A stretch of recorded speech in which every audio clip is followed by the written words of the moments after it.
దేవా, నిత్య నివాసి మా ప్రేపర్లకు తండ్రి మీకు వందనాలు, స్తోత్రాలు ప్రభువా. గడిచిన క్షణం వరకు నన్ను మమ్మల్ని సజీవులుగా ఉంచినందుకు వందనాలు అయ్యా. ఇంతవరకు జరిగిన ఆరాధన బట్టి మీకు వందనాలు, స్తోత్రాలు అయ్యా. ఈ సమయంలో వాక్యపాద సన్నిధికి వచ్చాం ప్రభువా. నాతోను మాతోను మా అందరితోనూ మీరు మాట్లాడండి. ప్రతి విధమైన ఆటంకాన్ని కీడును దూరపరచండి అయ్యా. కొద్ది నిమిషాలు శ్రద్ధా భయభక్తులు కలిగి, శ్రద్ధా బుద్ధులు అయ్యా కలిగి తండ్రి, బుద్ధి జ్ఞాన వివేకములు కలిగి అయ్యా నిశ్శబ్దంగా నీ సన్నిధిలో కూర్చుని ఏ విధమైన డిస్టర్బెన్స్ చేయకుండా శ్రద్ధా భయభక్తులతో నీ మాటలు సేకరించే కృప నాకు మాకు అందరికీ దయచేయండి. ఏ విధంగా తొమ్మిది తండ్రి మకరందాన్ని సేకరిస్తుందో అలాగే తండ్రి నీ వాక్యపు మకరందాన్ని మేము సేకరించే వరకు ఉండాలి ప్రభువా. జుంటె తినే దారుల కంటే మధురమైనది నీ వాక్యం అయ్యా. నీ వాక్యము చేత మమ్మల్ని ఆదరించి బలపరిచి నిత్యము నీ కృపలో మమ్మల్ని భద్రపరచమని యేసయ్య నామములో స్తుతించి ప్రార్థించి అడిగి వేడుకొంచున్నాము తండ్రి, ఆమేన్. అందరికీ వందనాలండి, అందరికీ వందనాలు. God bless you all. అందరు ఫోన్లు స్విచ్ ఆఫ్ చేయండి, ఇంకెవరు కూడా డిస్టర్బ్ చేయకండి. చక్కగా మీ స్థలాల్లో కూర్చోండి. మరి ఇంతవరకు ఎన్ని పోతుల గురించి విన్నాం? 3. ఒకటి తిండిపోతూ, తర్వాత సోమరిపోతూ, నిద్రపోతూ, త్రాగుబోతూ, తిట్టుబోతూ, తిరుగుబోతూ, ఎన్ని వదరబోతూ ఈరోజు వినబోతున్నాం. టచ్ చేసి ముగించాను, సమయం అయిపోయిందని గత ఆదివారం. దాన్ని ఈరోజు కంటిన్యూ చేసి ఈ పోతుల యొక్క అంశాన్ని ముగిస్తా. ఈ పోతుల యొక్క అంశాన్ని ముగించేస్తా. దేవుని వాక్యం విన్నాము వెళ్ళిపోయామంటే కాదండి, ఏదో ఒకటి క్రియ జరగాలి, ఏదో ఒకటి క్రియ జరగాలి. ఎందుకంటే ఇన్ని పోతుల గురించి మాట్లాడుతున్నాడు పరిశుద్ధాత్మ దేవుడు అంటే ఏమో మనలో ఉన్నాయేమో అలాంటి స్వభావాలు, అలాంటి బుద్ధులు మనలో ఉన్నాయేమో. అలా వచ్చి ఇలా ఆశ్రయించుకుని వెళ్ళిపోయినట్టు ఏదో ముఖం చూపించి వెళ్ళిపోతే కాదండి. ప్రతిరోజు స్నానం చేస్తున్నాం కదండి, పైపైన స్నానం చేస్తున్నామా? కాకి స్నానం తోమి స్నానం చేస్తున్నామా? అసలు యాసకాలం మనసులో అనుకోండి. దేవుని స్తోత్రం చెప్పండి, హల్లెలూయా. సరే, మనము ఏ విధంగా మన శరీరాన్ని శుద్ధి చేసుకుని మన శరీరాన్ని ఏమండి కంపు కొట్టకుండా కాపాడుకుంటున్నామో మన ఆత్మను కూడా అలాగే దేవుని వాక్యమైన నీటి ద్వారా మనం శుద్ధి చేసుకుని ఆత్మలో కంపు లేకుండా బ్రతకాలి. దేవునికి స్తోత్రం చెప్పండి గట్టిగా, అందరూ చెప్పండి. ఇంకెవరో చెప్పట్లా, దగ్గరగా చెప్పండి. అది దేవుడు మిమ్మల్ని దీవించునుగాక. సరే, మంచిది. వాక్యంలోనికి వెళ్లే ముందు ఒక మాట చెప్పనివ్వండి. నా హృదయంలో ప్రతిరోజు మెదులుతున్నటువంటి ఒక ఆలోచన, ఒక బాధ, ఒక వేదన ఏంటంటే, నేటి క్రైస్తవ సంఘంలో కాదండి, సంఘాల్లో చాలా మంది మాట్లాడుకుంటూ ఉంటాం, సేవకులుగా మా అనుభవాలు మాట్లాడుకుంటూ ఉంటాం కలిసినప్పుడు. మన సంఘంలోనే అనుకుంటాం, కానీ ప్రతి సంఘంలోనే ఉంటుంది అనుభవం కదండి. ఏంటంటే విశ్వాసం కనబడట్లా. రానున్న దినాల్లో విశ్వాసులు కనబడతారో లేదో తెలియదు. విశ్వాసులు పెరిగిపోతున్నారు కానీ విశ్వాసం తగ్గిపోతుంది. భక్తులు పెరిగిపోతున్నారు కానీ భక్తి తక్కువైపోతుంది, భక్తి హీనత ఎక్కువైపోతుంది. దేవుడు చెప్పింది చేయటం భక్తి, చెప్పిన దానికంటే ఎక్కువ చేయటం, చెప్పింది చేయకపోవటం భక్తిహీనత. చెప్పిన దానికంటే ఎక్కువ చేస్తే అతి భక్తి అంటారు, చెప్పిన దాన్నైనా చేయకపోతే భక్తిహీనత అంటారు. అంటే మనలో ఎంతో కొంత ఏదో కోశాన ఎక్కడో ఒక మూల భక్తిహీనత తగలాడుతుంది. అవునంటారా కాదంటారా? ఆ భక్తిహీనత నుంచి మనం విడిపించబడితే నీ దేవుడైన యెహోవా దృష్టికి నీవు ఎలా ఉండాలని వాక్యం చెప్తుందంటే యథార్థపరుడివై ఉండాలి అని.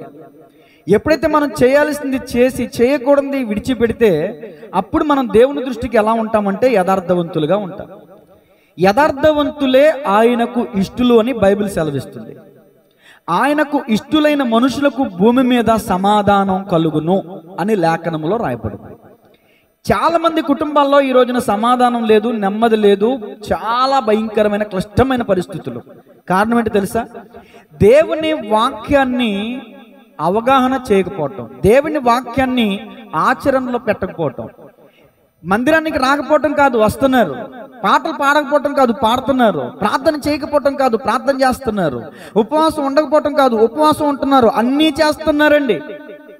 అన్నీ చేస్తున్నా కూడా ఎందుకు ఉండట్లేదండి అంటే, ఫర్ ఎగ్జాంపుల్ ఇప్పుడు మనం డాక్టర్ గారి దగ్గరికి వెళ్ళామండి, స్కానింగ్లు చేశారు, ఎక్స్రేలు తీశారు, అన్నీ బాగానే ఉన్నాయి, ఏదో కొంత లోపం ఉంది, దాన్ని సరి చేయడానికి ట్యాబ్లెట్లు ఇచ్చారు. ఇది పడగడుపును వేసుకోండి, ఇది ఉదయం టిఫిన్ తిన్నాక వేసుకోండి, ఇది మధ్యాహ్నం వేసుకోండి, ఇది రాత్రి పడుకునే ముందు వేసుకోండి అని ఎన్నో వేల రూపాయలు ఖర్చు పెట్టి హాస్పిటల్కి వెళ్ళి వచ్చాం.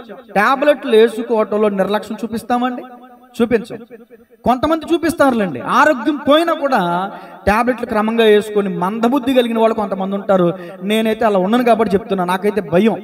వేల రూపాయలు పెట్టి కొని తెచ్చుకున్నాం, ఈ పెయిన్ ఏమో ఎరగదీసేస్తుంది, మామూలుగా గుణపొట్లు, ఈ ట్యాబ్లెట్ వేసుకుంటే కొంచెం నొప్పి తగ్గుద్దేమో, అది సివియర్ అవ్వకుండా ఉంటుందేమో, ఇంకా హెవీ ఇంకా ఉన్నతమైన అంటే భయంకరమైన స్థితికి వెళ్ళకుండా ఉంటుందని ట్యాబ్లెట్ వేసుకుంటాను నేను. అంటే డాక్టర్ గారి మాట వింటాము, ఆ మాట ప్రకారంగా ట్యాబ్లెట్ వేసుకుంటాము, అప్పుడు మనకు ఆరోగ్యం వస్తుంది. ఆడు చెప్పేదేంటి, నేను వినేదేంటి, నా ట్యాబ్లెట్ టీవీ మొల్ల పడేసి నిష్టానుసరంగా తిరిగి తాగితే ఆరోగ్యం వస్తుందా? ఉన్న సమస్య పోతుందా? ఇక ట్యాబ్లెట్ అంటే ఏంటి? వాక్యం. డాక్టర్ అంటే ఎవరు? పరమ వైద్యుడే. ప్రతి ఆదివారం దేవుని మందిరానికి వచ్చిన నీకు దేవుడు తన మాటలు అందిస్తున్నాడు, తన మాటలోని ట్యాబ్లెట్స్ ఇస్తున్నాడు. వింటున్నావే కానీ విడిచిపెట్టేస్తున్నావు. ఈరోజు చాలా మంది ఒక చెవిత విని రెండో చెవిత విడిచిపెట్టేస్తున్నారు. దాని వలన ఉపయోగము లేదు, నిర్విపయోగం తప్ప. మందిరానికి రావటం వల్ల కూడా ఉపయోగం లేదు, బూడిదలో పోసిన పన్నీరు తప్ప. దేవుని వాక్యాన్ని శ్రద్ధగా వినాలి, విన్న దాన్ని ఆచరణలో పెట్టాలి, వాక్యానుసారంగా జీవించాలి. ఆపై ఏదైనా మనకి ఇబ్బంది కలిగితే ప్రభువా ఎందుకలా చేసావు అని అడగడానికి సరిపోతాం. అంతేగాని ఆయన చెప్పింది చేయకుండా నాకు ఎందుకు ఇలా జరిగింది, నా జీవితం నా పరిస్థితులు ఏంటి అని దేవుణ్ణి అడగడానికి మనం సరిపోం. ఏమండి, కుమ్మరివాణి చేతిలో ఉన్న కొండ కుమ్మరివాణ్ణి ప్రశ్నించగలదా? చెప్పండి, ప్రశ్నించలేదు కదా. ఆయన కుమ్మరివాడు, కుమ్మరి చేతిలో ఉన్న పాత్రలు మనం. దేవునికి స్తోత్రం కలిగింది. కానీ ఒక అద్భుతమైన పాట ఉంటుంది కదా, పరమ కుమ్మరి నీ సారి పైనున్నా జగటి మంటి నయ్యనేనో, నీ చేతి వ్రేళ్లతో నన్ను రూపుదిద్దుమా ఒక యోగ్యమైన పాత్రగానో, నీవు వాడుకొనే పరమ కుమ్మరి నీ సారి పైనున్నా జిగటి మంటి నయ్యనేనో, నీ చేతి వ్రేళ్లతో నన్ను రూపుదిద్దుమా ఒక యోగ్యమైన పాత్రగానో, నీవు వాడుకొనే పాత్రగానో. హల్లెలూయా. ఆ పాత్ర చేయబడే ముందు ఆ పాత్రని కాళ్ళ కింద తొక్కుతారు, చేతులతో నలుపుతారు. ఆ చక్రం ఉంటది కదా, ఆ చక్రం మీద పెట్టి ఏం చేస్తారు? తిప్పుతారు. నన్ను తిప్పొద్దు, నాకు కళ్ళు తిరుగుతున్నాయి, నన్ను తొక్కొద్దు, నాకు బాధ కలిగిద్ది అన్నదనుకో మట్టి విలువైన పాత్రగా చేయబడద్దా? అందుకనే భక్తులు ఈ మాట మాట్లాడగలిగారు, శ్రమ నొంది ఉండుట నాకు మేలు. ఈ రోజున శ్రమ వస్తే దేవుళ్ళు లేడనే వాళ్ళు ఎక్కువైపోయారు. ఆనాటి భక్తులు ఇలా మాట్లాడేవాళ్ళు, అయ్యా నీవు నన్ను శోధించిన పిమ్మట నేను శుద్ధ సువర్ణము వలె మార్చబడుదును. ఈనాటి భక్తులు ఏమన్నారంటే, అయ్యా నా మీదేమన్నా పగెట్టుకున్నావా, నేనేమైనా నీకు కనబడట్లేదా, నీకు ఏమైనా కళ్ళు పోయినాయా, ఎవరిని పట్టుకుని నన్నే టార్గెట్ చేసేవేంటి అట్లాగా, నాకు అర్థం కాదు. కాబట్టి గమనించాలి, మనం ఆయన చేతిలో ఉన్న పాత్రలో, కాబట్టి ఆయనకి ఇష్టమైన పాత్రగా మనం తయారు చేయబడాలి. దేవునికి స్తోత్రం చెప్పండి. ఇప్పుడు నేను వాక్యంలోనికి వస్తున్నాను. సమయం 11:15 అయింది. 12 గంటలకు ముగిస్తాను. 45 నిమిషాలు మాత్రమే ప్రసంగం. చెప్పండి, 2 నిమిషాలు. అది సమయం 11:15. ఇప్పుడు నేను వాక్యం మొదలు పెడుతున్నాను. ఇప్పుడు ఇదంతా మాట్లాడు ఉపోద్ఘాతమే, ఓకేనా? ఇప్పుడు తీయండి, మన ఈరోజు వాక్య దానాంశము వదరబోతు. రాసుకోండి, ఏ బోతు? వదరబోతు. అసలు వదరబోతు అంటే ఏంటి? వదరబోతుల యొక్క స్థితిగతులు ఎలా ఉంటాయి, పరిస్థితులు ఎలా ఉంటాయి, వాళ్ళ యొక్క అంతం ఎలా ఉంటుంది అనే విషయాలను ఈరోజు మనం వినబోతున్నాం. వినటం మాత్రమే కాదు, మన జీవితానికి అన్వయించుకోబోతున్నాం. అన్వయించుకోవడం మాత్రమే కాదు, ఒకవేళ అలాంటి పొరపాట్లు వదరబోతు వంటి స్వభావం మనలో ఉంటే విడిచిపెట్టబోతున్నాం. ఒక్కళ్ళు అన్నారు, ఇద్దరు అన్నారు, అందరు మరి గట్టిగా చెప్పండి అందరు.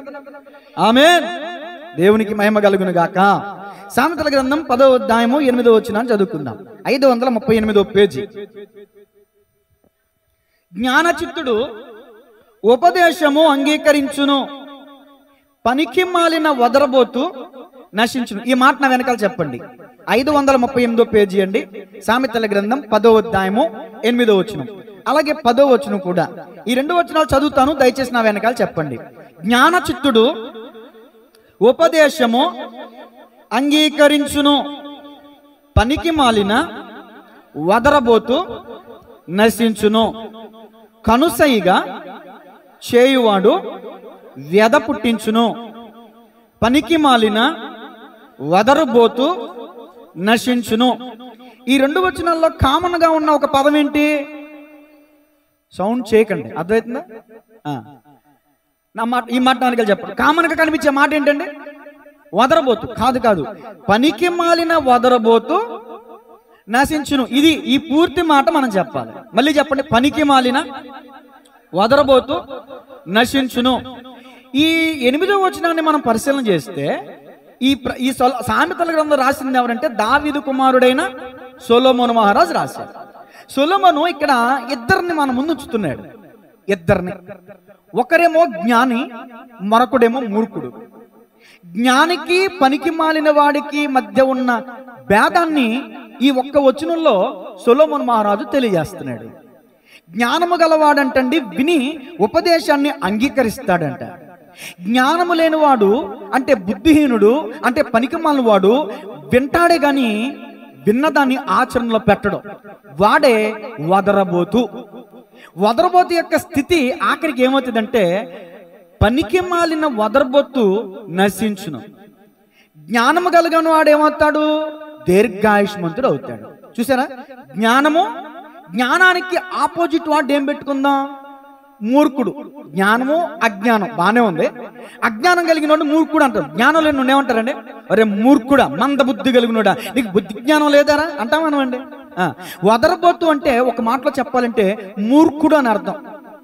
మూర్ఖుడు ఎలాంటి స్వభావం కలిగి ఉంటే వాడంటే తాను పట్టిన కుందేలికి 3 కాళ్ళు అంటాడు.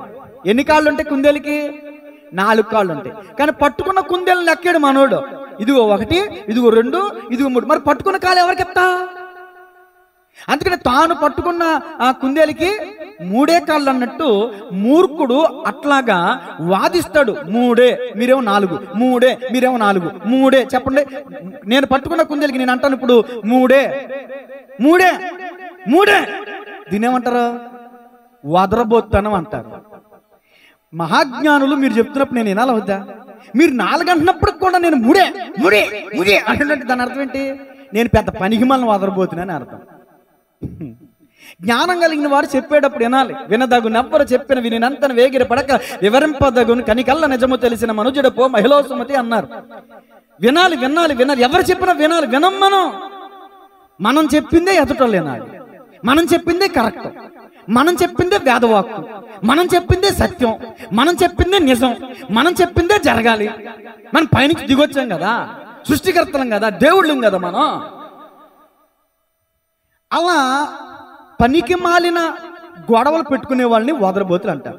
చివరికి పనికి మాలిన వదరబోతులు ఏమంటారంటే, వాక్యం చెప్తుంది, నేను అంటలేదు, నశిస్తారంట, అర్ధార్థంగా చచ్చిపోతారంట. పనికి మాలిన వదరబోతు నశించును. జ్ఞానము కలిగిన వాని పరిస్థితి ఏంటి, మూర్ఖుడు పరిస్థితి ఏంటి? ఈ 2 విషయాలు ఈ వచనంలో రాయబడ్డాయి. ఎవరు జ్ఞానము కలిగిన వారంటే యెహోవా యందు భయభక్తులు కలిగి ఉండటే జ్ఞానానికి మూలం. జ్ఞానం ఏం చేస్తుందండి? నీ జ్ఞానం నీకు కావలి కాయును, నీ జ్ఞానం నిన్ను రక్షిస్తుంది. జ్ఞానము కలిగిన వాడవైతే పెద్దల మాట సద్దన్నం మూట అని అన్నారు. పెద్దల మాట వినాలి, పెద్దల మాటకి చెవియొగ్గాలి. దేవునికి స్తోత్రం చెప్పండి గట్టిగా. అది వినుబుద్ధి ఉంటే దాన్ని జ్ఞానం అంటారు, వినుబుద్ధి లేకపోతే దాన్ని అజ్ఞానం అంటారు. చాలా మంది ఇదే పరిస్థితులు. 2 వచనాలు చదివించాను. 2 వచనాల్లో కూడా కామన్ పాయింట్ ఒకటే, పనికి మాలిన వదరబోతు నశించును. మూర్ఖుడు గురించి ఆఖరిలో చెప్తాను. సబ్జెక్ట్ కొంచెం ముందుకు తీసుకెళ్ళనివ్వండి. అసలు వదరబోతు అంటే అర్థం ఏంటో చెప్తాను, ఆఖరిలో వివరిస్తాను, రాసుకోండి. ముందు ఇది చెప్తే బాగుంటుంది ఉపోద్ఘాతంగా. వదరబోతు అంటే ఎవరండి అంటే అనవసరంగా మాట్లాడేవాడు. నెంబర్ 1. వదరబోతు అంటే ఏంటి? నెంబర్ 1 అనవసరంగా మాట్లాడేవాడు. నెంబర్ 2 వ్యర్థ ప్రేలాపనలు చేసేవాడు. వ్యర్థ ప్రేలాపనలు చేసేవాడు. 3 మూర్ఖుడు. ఆల్రెడీ మీకు వివరించాను కదా. మూర్ఖుడు. జ్ఞానం గలవాడేమో వింటాడు, ఉపదేశాన్ని అంగీకరిస్తాడు. జ్ఞానం లేనివాడేమో ఉపదేశాన్ని వింటాడే గాని అంగీకరించడు. కొంతమంది వినరు కూడా, కొంతమంది తృణీకరిస్తారు. పందుల ముందు ముత్యాలు వేస్తే ఏం చేస్తాయి? కాళ్ళతో వేసి తొక్కేస్తాయి. అలాగే మూర్ఖులు కూడా జ్ఞానము కలిగిన మాటల్ని కాళ్ళ కింద వేసి తొక్కేస్తారు. ముత్యాలంటే వెండి బంగారాల కంటే మిన్నైనది దేవుని వాక్యం. వెండి బంగారాల కన్నా యేసు ప్రేమ, నా యేసు ప్రేమ. చాలండి. ఇక్కడ చూడండి, పనికి మాలిన వదరబోతంటే నెంబర్ 1 అనవసరంగా మాట్లాడేవాడు, నెంబర్ 2 వ్యర్థ ప్రలాపనలు చేసేవాడు, నెంబర్ 3 మూర్ఖుడు. ఇప్పుడు ఈ వదరబోతులు ఎక్కడెక్కడ కనిపిస్తారు? ఈ మాట చెప్పి ఇప్పుడు చెప్పిన 3 మాటలు ఆఖరిలో ముగించే ముందు చెప్తాను అనమాట. సింపుల్ గా చెప్పేస్తా. కీర్తన 35:16 ఎక్కడెక్కడ కనిపిస్తారు ఈ వదరబోతులు? ఈ వదరబోతుల యొక్క స్వభావం ఎక్కడ బయటపడద్దో చూడండి. కీర్తన 35:16 విందు కాలమునందు దూషణలాడు వదరబోతుల వలె వారు నా మీద పళ్ళు కోరికిరి. ఈ మాట నాయనగా చెప్పండి. విందు కాలమునందు దూషణలాడు వదరబోతుల వలె. ఇప్పుడు నా వైపు చూడండి. ఇంకా బైబిల్ చూడొద్దు, అటు ఇటు చూడొద్దు, నా వైపు చూడండి. విందు కాలం అంటే ఏంటి? అది తెలియని వాళ్ళు ఎవరుంటారు చెప్పండి. పెళ్లి 10 గంటల 19 నిమిషాలకి విందు, పలానా రోజు పలానా సమయం ఉంటది కదా. విందు సమయం అని కార్డులు వేస్తారు కదా. ముందు మన కార్డు తీసుకోగానే వెతికేది ఏంటిది? దేవునికి స్తోత్రం కలిగిన. విందు సమయం ఎప్పుడు? రాత్రా పగలా సాయంత్రమా? విందు సమయం. విందు కాలం అంటే ప్రేమ విందు అని మనం అంటాం, పెండ్లి విందు అని వాళ్ళు అంటారు. ఇంకా రకరకాల విందులు ఉన్నాయి. నా సబ్జెక్ట్ విందు కాదు. విందు కాలమున దూషణ మాటలు మాట్లాడే వదరబోతు. విందు కాలమున అందరూ ఎలా ఉంటారు? విందు కాలమున చుట్టాలు, పక్కాలు, ఇరుగు పొరుగు వారందరూ కలుస్తారు. ఆనందంగా, సంతోషంగా, ప్రేమగా పలకరించుకుంటారు. హాయ్ అక్క, హాయ్ చెల్లి, హాయ్ అన్న, హాయ్ తమ్ముడు, బాగున్నావా అని ఎక్కడ లేని పలకరింపులు ఆ విందు సమయంలో ఉంటాయి. ఒక పక్క ఏమేమి వంటకాలు చేశారు అని మాట్లాడుకునేవాళ్ళు ఒక పక్క ఎవరెవరు ఏం నెక్లెస్లు వేసి వచ్చారు, ఎవరెవరు ఏ పట్టు వస్త్రాలు ధరించుకొచ్చారు అనేది ఒక పక్క. అబ్బో, ఒక పక్క అయితే యోగక్షేమాలు కనుక్కునేవాళ్ళు ఒక పక్క. అంటే నేను చెప్పదగ్గ విషయం ఏంటంటే, విందు కాలంలో సంతోషకరమైన వాతావరణం ఉంటుందండి. విందు కాలంలో సంతోషకరమైన వాతావరణం ఉంటుందండి. కానీ ముచ్చుమోకాలు వేసుకుని కొంతమంది ఉంటారు. వాళ్ళు ఎప్పుడు గొడవ పెట్టుకుందామా, ఎప్పుడు నాశనం చేద్దామా, ఆ సంతోషాన్ని ఎప్పుడు పాడు చేద్దామని ముచ్చుమోకాలు వేసుకుని. అంటే ఏం ముచ్చుమోకాలు? అది నేను అనకూడదు, అందుకని ఒక పదం దాచేసి ఒక పదం మాత్రం మాట్లాడుతున్నా. ముచ్చుమోకాలు వేసుకుని ఎప్పుడు ఎవడు దొరుకుతాడా, ఎప్పుడు ఎవరితో గొడవ పెట్టుకుందామా, ఎప్పుడు ఆ విందులో సంతోషం ఉంటుంది కదా. నీకు వీలైతే నువ్వు కూడా కలిసి వాళ్ళతో సంతోషించు, లేకపోతే సైలెంట్గా ఉండు. విందు కాలమున గొడవలు జరుగుతాయి, మీకు తెలుసా తెలీదు? విందు కాలమున జరిగినా జరగకపోయినా యానాలు విందు రోజులు మాత్రం అనుభవాలు ఉన్నాయి లేవా? పెళ్లి లేని వాళ్ళకు ఉంటాయి అనుభవాలు. అందుకనే పెళ్లి భోజనాలు కానీ వెళ్తారు, కానీ కొంతమంది యానాల భోజనానికి వెళ్ళరు. యానాల భోజనాల్లో గొడవ జరిగింది. ఆ గొడవ నా దృష్టికి వచ్చింది ఒక రోజున. అందుకని ఇప్పుడు దాన్ని మీ ముందు పెట్టబోతున్నా. గోడ వైపు తిరిగితే నిద్రాత్మలో వస్తాయి. పోయిన వారం కూడా ఊరుకున్నాను, అర్థమవుతుందా? నిద్రాత్మ అంటే అది ఒక దురాత్మ, డెవిల్. నిద్రపోద్ది, అది ఒక కరోనా వైరస్. దేవుని స్తోత్రం చెప్పండి గట్టిగా. ఇప్పుడు ఎక్కడున్నాను? విందు కాలం. మరి మంచి చక్కగా నవ్వుకునే విషయం చెప్తుంటే నీకు నిద్ర ఎలా వస్తుందిరా? దేవునికి స్తోత్రం చెప్పండి గట్టిగా. యానాల భోజనాలు అంటే పెళ్లి కొడుకు పక్క, పెళ్లి కూతురు ఒక పక్క, వాళ్ళ యొక్క చిన్ననాటి జ్ఞాపకాలన్నీ చెప్పుకుంటూ ఒక పక్క, ఒక కష్టకాలు ఒకరు చెప్పుకుంటూ అబ్బబ్బబ్బ వాళ్ళేమో మునిగి తేలిపోతూ ఉంటారు. ఎక్కడ లేని బాధలు చెప్పుకుని, సంతోషాలు చెప్పుకుని, మా పరిస్థితులు ఇవి, మా కుటుంబ పరిస్థితులు ఇవి, మేము ఈ స్థితిలోంచి వచ్చాం, మా పరిస్థితులు ఇవి, ఇది నువ్వు నేను కలిసి ఉండాలి జీవితాంతం తుది వరకు అని. ఈ భార్యాభర్తలేమో ఎక్కడ లేని పశ్చాత్తాపంలో, ఎక్కడ లేని ఆనందంలో, ఎక్కడ లేని సంతోషంలో మునిగిపోతూ ఉంటారు. ఈ యానాల భోజనాలకు వచ్చేటటువంటి వాళ్ళేమో చేప మొక్కలుగాడ, మటన్ మొక్కగాడ, గుడ్లుగాడ, అరుసుగాడ, దోశగాడ. అర్థమవుతుందా? అందరూ అలా ఉండరులేండి, కొందరు ఉంటారు. ఆ కొందరులో ఒకడు నా పక్కన కూర్చున్నాడు. ఒకసారి కూర్చోగానే అన్నాడండి, అరే నా పక్కన కూర్చున్నారు, నేను అయ్యే వరకు మీరు లెగిసారా ఊరుకునేది లేదు అన్నాడు. ఎంతసేపు అంటా లేగా కూర్చుంటాం అన్న, మాకు తెలియదుగా. చక్కగా పెట్టుకుంటూ వచ్చారు. మా 10 నిమిషాల్లో భోజనమే. మగాడు అంటండి కాళ్ళతో ఆరేలోపు తినేయాలంట. మరి ఆడవాళ్ళు తినరేమో, మరి అందుకని అలా అంటారు. ఆడవాళ్ళ సంగతి నాకు తెలియదండి. అసలు మీరు గుడ్లే చూస్తున్నారు, నాకు తెలియదండి. మీరు ఎట్ట తింటున్నారో, స్లోగా తింటున్నారో, స్పీడ్గా తింటున్నారో, నవిలి మిగుతున్నారో, మొత్తం 33 సార్లు నవిలి మిగుతున్నారో నాకు తెలియదు. కానీ ఏసు రక్తమే చేయం. మగాడు అంటండి కాళ్ళతో ఆరేలోపు తినేయాలంట. దేవుని స్తోత్రం చెప్పండి. మేము 5 భోజనాలు కాబట్టి ఇంకొక 5 నిమిషాలు ఎక్స్ట్రా తిన్నాం, కొద్దిగా ఎక్స్ట్రా ఐటమ్స్ ఉంటాయి కాబట్టి 10 నిమిషాలు తిన్నామండి. ఈ నా పక్కన కూర్చున్నటువంటి వాడు ఉన్నాడు చూడండి, చేపల కూరట్రా అంటున్నాడు, తెస్తున్నాడు. ముక్క మాత్రం వేసుకుంటున్నాడు, పులుసు అంతా కింద ఎత్తన్నాడు. చేపల కూరట్రా అన్నాడు, తెస్తున్నాడు. మొక్క ఎత్తన్నాడు, పులుసు అంతా కింద ఎత్తన్నాడు. బాబాయ్ నీకేమైనా పిచ్చా అన్నా. ఎరా ఏంటి అలా అన్నావు? కూరంతా కింద ఆడేసి ముక్కలు మాత్రమే తింటున్నావు, వెనకాల ఉండేవాడికి వద్దా అంటే, రే ఇదేం భోజనం అనుకుంటున్నావు? యానాల భోజనం.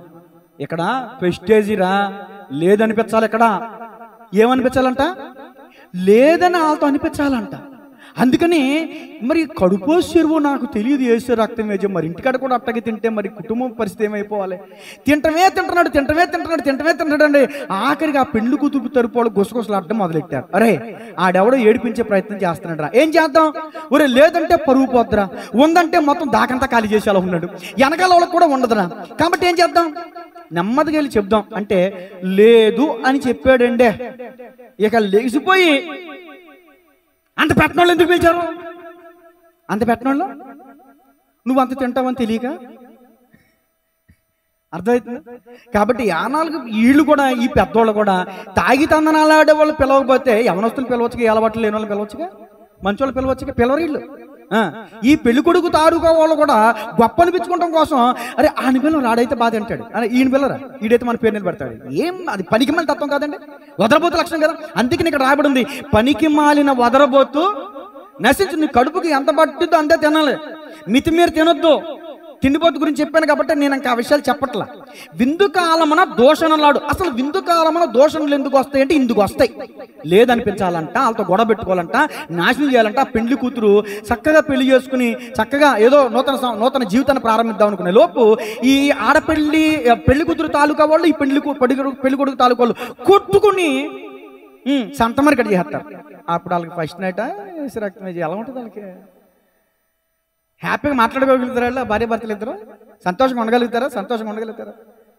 అలాంటి పరిస్థితి. విందు కాలమన దోషణలు అంటే నాకు స్టార్టింగ్లో అర్థం కాలే ఈ మాట, కొన్ని అనుభవాలు గుర్తు వచ్చేది అర్థమైంది. విందు కాలంలో సంతోషంగా ఉంటారు తప్ప దోషణలు ఎందుకు వస్తాయి అంటే ఇలాంటి పనికిమాలలో ఒక్కళ్ళు ఉండటం వల్ల ఇలాంటి దోషణ మాటలు వస్తాయి. అలాంటి వాళ్ళంటండి పనికి మాలిన వదరబోతులు నశిస్తారు, విందుల్లో కనబడతా ఉంటారు. నాకు అది తగ్గింది, ఇది తగ్గింది, ఇది లేదు, అది లేదు అనేటటువంటి వాళ్ళు ఎవరైనా మీ కంటికి కనిపిస్తే వాళ్ళు వదరబోతని మీ మనసులో అనుకోండి, పైకంటే కొట్టేస్తారు. అర్థమవుతుంది. ఈ మధ్యకాలంలోనే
మౌనంగా తినాలి, వెళ్ళిపోవాలి.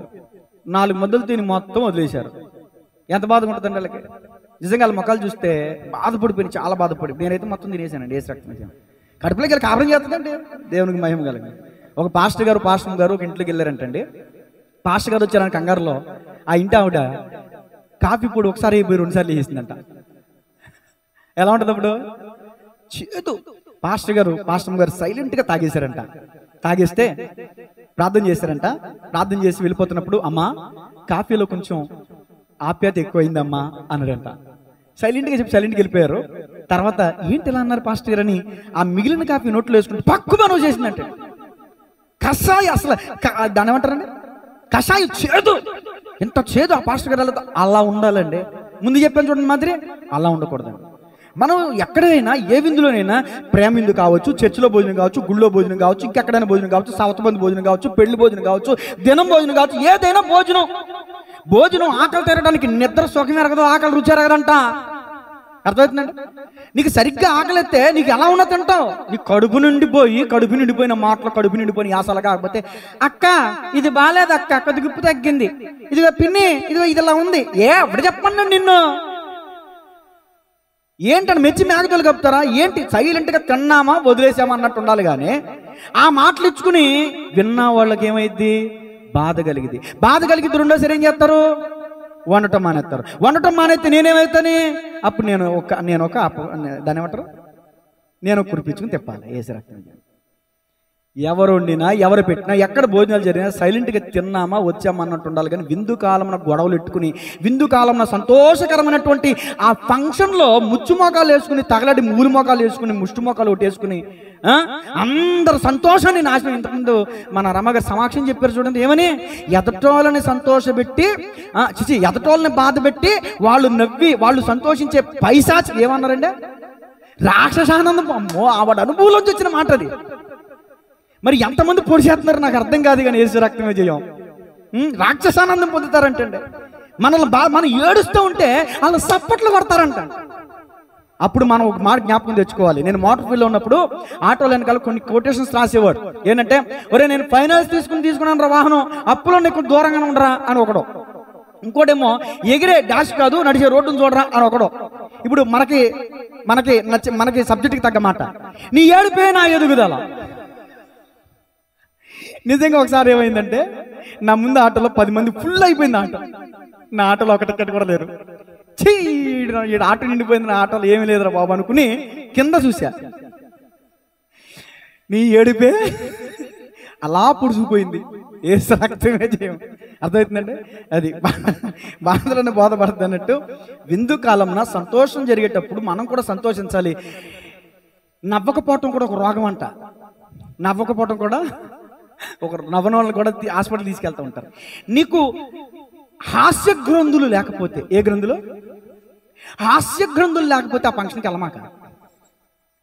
హాస్య గ్రంథులు లేకపోతే ఆ ఆనందకరమైన వాతావరణంలోకి వెళ్ళమాక. ఎందుకు? నీ వదరబోతుతనం వల్ల ఆ ఫంక్షన్ అంతా పాడైపోవటం అవసరమా? ఒకటో మాట అయిపోయింది. ఇప్పుడు గమనించండి, భోజనాల కాడ కనబడతారు వదరబోతులు. అర్థమవుతుందా? తర్వాత మాట చూడండి. తీతుకు రాసిన పత్రిక మొదటి అధ్యాయం 10వ వచనం.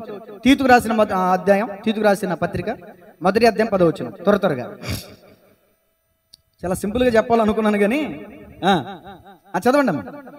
అనేకులు విశేషముగా సున్నతి సంబంధులను, అదిగో సున్నతి సంబంధులు అంటే రక్షణ పొందుకున్న వాళ్ళు కూడా అవిధేయులను, అదిగో వదరబోతులను, మోసపుచ్చు వారునై ఉన్నారు. వారి నోళ్లు మూయింపవలెను. అట్టి వారు ఉపదేశింపకూడని వాటిని, అంటే ఉపదేశకులు అన్నమాట వీళ్ళు, బోధకులు అన్నమాట వీళ్ళు, ఉపదేశింపకూడని వాటిని దుర్లాభము కొరకు ఉపదేశించుచు కుటుంబములనే పాడు చేయుచున్నారు. వారిలో కొంతమంది ఉన్నారు, వారి పేర్లు మనకు అవసరం లేదు కానీ చదవండి కొద్దిగా.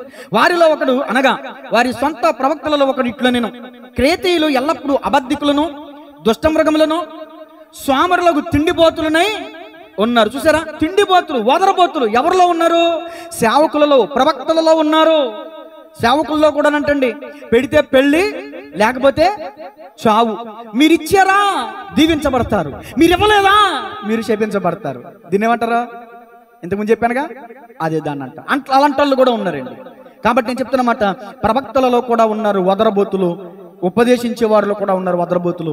కుటుంబాలనే పాడు చేస్తున్నారంటండి. సంఘాలని పాడు చేస్తున్నారంటండి.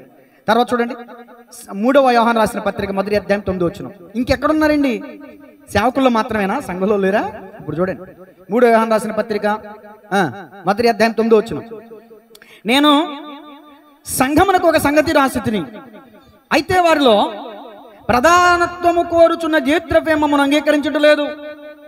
వాడు మమ్మను గూర్చి చెడ్డ మాటలు వదరుచు. అంటే ఏమంటారు దాని అర్థం?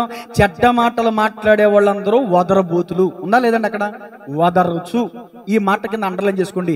చెడ్డ మాటలు వదరచు. సంఘంలో ఉన్న వాళ్ళ గురించి మాట్లాడుతున్నాను. సంఘంలో ఉన్నవాళ్ళు, వాడు మమ్మను గురించి చెడ్డ మాటలు వదరచు, అది చాలనట్టుగా సహోదరులను తానే చేర్చుకొనక, ఏంటంటండి, సహోదరులను తానే చేర్చుకొనక వారిని చేర్చుకొన మనసు గల వారిని కూడా ఆటంకపరచుచు సంఘములో నుండి వారిని వెలివేయుచున్నాడు. వదరబోతులు ఏం చేస్తారంటే, అమ్మ పెట్టదో అడుక్కు తిన్నది అన్నట్టు వాళ్ళు చేర్చుకోరు, వాళ్ళు ప్రేమించరు, వాళ్ళు పెట్టరు, ప్రేమించే వాళ్ళు ప్రేమించినవరు, పెట్టే వాళ్ళని పెట్టనివ్వరు. కొంతమంది వదరబోతులు సంఘంలో ఉన్నారంటండి. మనం ఏం చేయాలంటే సహోదర ప్రేమ కలిగి ఒకరినొకరు చేర్చుకునేవారిగా ఉండాలి. ఇక్కడ పనికి మాలిన కొంతమంది దియోత్రవ్య లాంటి వాళ్ళు ప్రధానత్వం కోరుచున్నారంటండి. సంఘంలో పెత్తనం కోరుకుంటున్నారంట. ఇది నా సొంత ఇల్లు కాదు పెత్తనం చేయడానికి. క్రీస్తు యొక్క సంఘం, క్రీస్తు యొక్క ఇల్లు, దేవుని సంఘం అనగా దేవుని ఇల్లు. ఈ మందిరం ఎవరు చెప్పండి? దేవుని ఇంట్లో పెత్తనం ఎవరిది? దేవునిది ఉండాలి. కానీ మనం పెత్తనం కోరుకుంటే ఎలాగా? ఇదిగో నేను చెప్పినట్టే పాస్టర్ అనాలి, నేను చెప్పినట్టే పాస్టర్ అనాలి. పాస్టర్ చెప్పిన మాట ఎవరెనరో, పాస్టర్ గారు చెప్పిన మాట ఎవరెనరో. ఎందుకంటే ఇలాగ కొమ్ములు వచ్చేసినాయి. అది కాదు, అరణ్య మార్గంలో వెళ్తున్నటువంటి ఆనాటి దినాల్లో ఇశ్రాయేలీయుల మధ్యలో మోషేతో పాటు నడుస్తున్నటువంటి వారిలో కొంతమంది ఉన్నారు. వాళ్ళు ఎవరండి? దాతాను అబీరాము గుంపు. వాళ్ళు ప్రత్యేకంగా వెళ్ళిపోయి అంటారు, మీరే నా పరిశుద్ధులు, మేము పరిశుద్ధులమే. యెహోవా మీతోనే పలికించినా మేము కూడా ప్రవక్తలమే, మేము కూడా యాజకులమే, మేము కూడా పరిశుద్ధులమే అని మోషేకి ఎదురు తిరిగి, మోషేకి ఎదురు మాట్లాడి, మోషేతో పోట్లాడి, మోషేకి ఇశ్రాయేలు జనానికి దేవునికి విరోధంగా పోగుబడ్డారండి. వీళ్ళు ఏమైపోయి తెలుసా? భూమి నెరవిడిచి మిరింగేసింది. చెప్పండి, పనికి మాలిన వదరబోతే ఏమవుతాడు? అది ఆ పాయింట్ మర్చిపోకూడదు. పనికి మాలిన వదరబోతు నశించును. జ్ఞానం కలిగిన వాడవైతే సంరక్షించబడతావు. మూర్ఖుడు అయితే, జ్ఞానం లేనుడు అయితే, బుద్ధిహీనుడు అయితే, వదరబోతు అయితే నశిస్తావు. కొంతమంది వదరబోతులు మోషేకి వ్యతిరేకంగా మాట్లాడారు. ఇక్కడ యోహాను భక్తుడికి కొంతమంది ఎదురు తిరిగి మాట్లాడుతున్నారంట. దియోత్రెఫే అనే ఒక వ్యక్తి ఉన్నాడంట, ప్రధానత్వం కోరుతున్నాడంట. సంఘంలో నేను ప్రధానంగా ఉండాలి, నేను ప్రధానిగా ఉండాలి, నేను మెయిన్గా ఉండాలి, నేనేం చెప్తే అది సంఘం వినాలి. నువ్వేమైనా సంఘం కోసం రక్తం కార్చావా? నువ్వేమైనా సంఘం కోసం ప్రాణం పెట్టావా? నువ్వేమైనా సంఘం కోసం కడుపు కట్టుకుని కన్నీళ్లు కాచి ప్రార్థన చేసావా? ఎందుకు నీకు ఇవ్వాలి పెత్తనం? వదరబోతులు పెత్తనాలు కోరుకుంటారు. వదరబోతులు పాస్టర్ గారి మీద, పాస్టర్ గారుల మీద పెత్తనాలు చేస్తారు. లేకపోతే ఇది కాకపోతే వేరే చర్చ అంటారు. అర్థమవుతుందా? నేను కూడా పెత్తనం చేయడానికి సరిపోను. నేను కూడా దేవుని తోటలో పనివాడిని. ఇప్పుడు నేను ఎవరిని చెప్పండి? ఇది సంఘం అనగా దేవుని తోట అయితే నేను ఆ తోటలో పనుడిని. నేనే అధికారం చెలాయించడానికి వీల్లేదు. కానీ సంఘంలో కొంతమంది లేచి అంటారంట, మాకు ప్రధానత్వం కావాలి, లేకపోతే వచ్చేవాళ్ళని రానివ్వరు, వీళ్ళేమో చేర్చుకోరు. అంటే అనేక మందికి అడ్డుబండ్లు అయిపోతున్నారు అన్నమాట. ఈ రోజున ఎవరైనా ఒక అమ్మనే, అమ్మ నువ్వు ఎందుకమ్మా మందిరానికి వస్తాం మానేసి అంటే, మీ మందిరంలో పలానా వాళ్ళు ఉన్నారు, మేము రాం అంటే నువ్వు ఒక అడ్డుబండవు అన్నమాట. ఇక్కడ ఉందిగా, నేను రాయించాను కదా, చదివించాను కదా, నేను రాయించలేదు, చదివించిన మాట్లాడాను కదా. వాళ్ళు చేర్చుకుంటలేదంటే అండి, వాళ్ళు చేర్చుకునే వారిని కూడా దూరం చేసేలా చేస్తున్నారు. చెడ్డ మాటలు మాట్లాడి వాళ్ళకి బాధ కలిగించి మందిరానికి రాకుండా చేస్తున్నారు అన్నమాట. సరే, ఎవరెవరిలో ఉన్నారు? విందు కాలంలో ఉంటారు కొంతమంది వదరబోతులు, సేవకుల్లో ఉంటారు కొంతమంది వదరబోతులు, సంఘంలో ఉంటారు. ఇప్పుడు చదివినిపించాను. తిమోతికి రాసిన మొదటి పత్రిక 5:13 చదవండి. ఇప్పుడు ఎక్కడ ఉంటారు చూడండి. తిమోతికి రాసిన మొదటి పత్రిక 5:13. టైం అయిపోతుంది.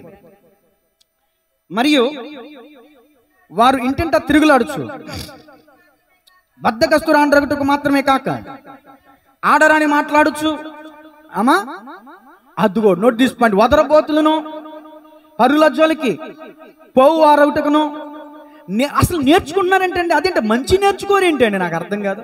గొంతుకు దించుకుని సత్యాన్ని ప్రకటిస్తూ ఉంటే సత్యాన్ని నేర్చుకోరు, సత్యాన్ని వినరు, సత్యాన్ని స్థాపించరు, సత్యానికి లోబడరు. కానీ సత్యం చెప్పులు ధరించే లోపు అసత్యం ప్రపంచం చుట్టూ తిరిగి వచ్చేద్దంట. అవునంటారా కాదంటారా?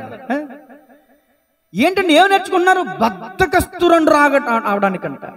ఫంక్షన్కి వెళ్ళటానికి ప్యానం బాగుంటుంది, ముసలమ్మ ముచ్చట్లు పెట్టడానికి ప్యానం బాగుంటుంది, అక్కడికి ఇక్కడికి తిరగడానికి ప్యానం బాగుంటుంది, బీచ్కి వెళ్ళటానికి ప్యానం బాగుంటుంది. ఏం బాగుంటుంది? ప్యానమా ప్రాణమా? ప్యానాలు బాగుంటాయి. కానీ మందిరానికి రావడానికి మాత్రం పేరం నీరసం అయిపోయింది పాస్టర్ గారు. ఏమో నీరసం అయిపోయింది మనకి? పేనమే బాగలేదమ్మా. పేనం ఎక్కడ ఉంటుందండి? ఏమా ఎందుకు మందిరానికి రాదు? పేనం బాగలేదు పాస్టర్ గారు. ఎప్పుడన్నా చూసేవా పానాన్ని? రక్తము దేహానికి ప్రాణం. రక్తం తక్కువైతే కళ్ళు తిరిగి అడిగిపోతావు. అట్లా మాట్లాడే ఓపిక కూడా ఉండదు నీకు. బీచ్కి వెళ్తున్నాం అక్క, వస్తావా తమ్ముడు అన్నా వస్తావు. ఆ రోజు సాయంత్రమే, ఆదివారం సాయంత్రమే తగలాడతారు బీచ్లకి. కొట్టుకోమంటే ఎందుకు కొట్టుకుపోరు? ఆదివారం పరిశుద్ధ దినం ప్రభు దినం మందిరానికి రావు కానీ బీచ్లకి వెళ్తా ఓపిక వచ్చేస్తా. నీకు ఎక్కడో ఓపిక వచ్చేస్తుందా? ముసలమ్మ ముచ్చట్లు ఉప్పర మీటింగ్లు పెడతానికి నీకు ఓపిక వచ్చేస్తుందా? దేవుడి మందిరానికి రావడానికి, దేవుడిని ఆరాధించడానికి నీకు ఆరోగ్యం లేకుండా పోతున్నావా? దేవునికి స్తోత్రం కలుగునుగా. స్త్రీలలో వదరబోతులు ఉంటారు. వీళ్ళు ఏంటంటే వీళ్ళది ఒకటే పని, నాకు అర్థం కాదు. కొంతమంది ఎప్పుడు చూసినా మా నాయనమ్మ మా ఇంటి వాళ్ళందరికీ ఒక దండం పెట్టించింది. ఏంటో తెలుసా? ఆరన పొయ్య తీరన పని. చెప్పండి, ఆరన పొయ్య.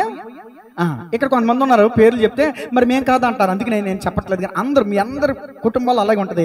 ఎప్పుడు వచ్చినా మీ పొయ్యి మండిదాని ఉంటుంది. ఎప్పుడు వచ్చిన పాస్టర్కి తినండి తినండి తెగట్టేస్తారు. నాకు అసలు తిని కడుపు ఉబ్బిపోద్ది. అందుకే మీ ఇంటికి రాను నేను. ఎప్పుడు వచ్చినా మీరు ఏదో ఒకటి వండుతానే ఉంటారు, ఏదో ఒకటి పెడతానే ఉంటారు, ఏదో ఒకటి తాగుతానే ఉంటారు. రక్తమే చేయం.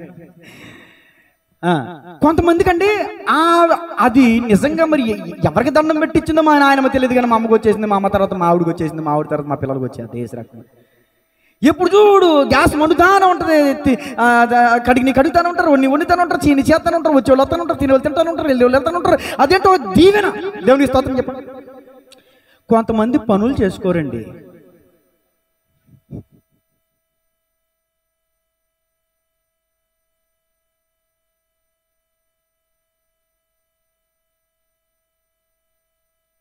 జయం ఏటమా సంబాలం అన్నట్టు వేడివేడి సంబర్ దేంట్లో తీసుకురావాలి? కవర్లో. నేను పెట్టాను పోస్ట్ చూసారా గ్రూప్లో? కవర్లో టీలు, కవర్లో సాంబార్లు, అలాంటి కవర్లు ఎక్కువ వాడి ఏ అలవాటు లేకపోయినా క్యాన్సర్ వచ్చి చనిపోయాడని ఎందుకు పెట్టాను అనుకుంటున్నారు? ఇంట్లో వండుకు తినే వాళ్ళకంటే వీధిలో తెచ్చుకుని తినే వాళ్ళు ఎక్కువ అయిపోయారు. అందుకని క్యాన్సర్ రోగాలు. అర్థమవుతుందా?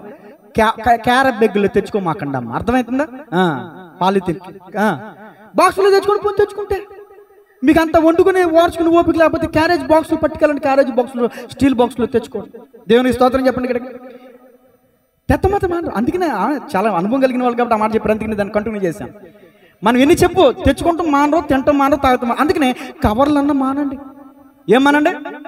కవర్లన్నా మానండి. మా మావి గారిని బట్టి సంతోషిస్తాను నేను. ఆయన ఎప్పుడూ చేతిని తగ్గించుకుంటాను. కవర్ పట్టుకెళ్ళరా? కవర్లో పట్టుకెళ్తే దానికి వేరే మీనింగ్ అని చెప్పకూడదు. ఎక్కడ లేని వాళ్ళు కళ్ళు దాని మీద పడతాయి.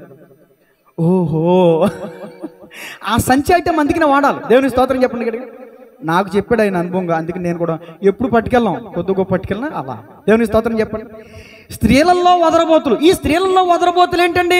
పనికిరాని వారగుటుకు, పనికిమాలిన పనులు చేయడానికి, ఇంటింటా తిరగడానికి, బద్దకురాస్తురగుటకు నేర్చుకుంటున్నారంట. తెల్లారి లేవటంతోనే ముఖం కడగరండి, సోదులెట్టేస్తారండి.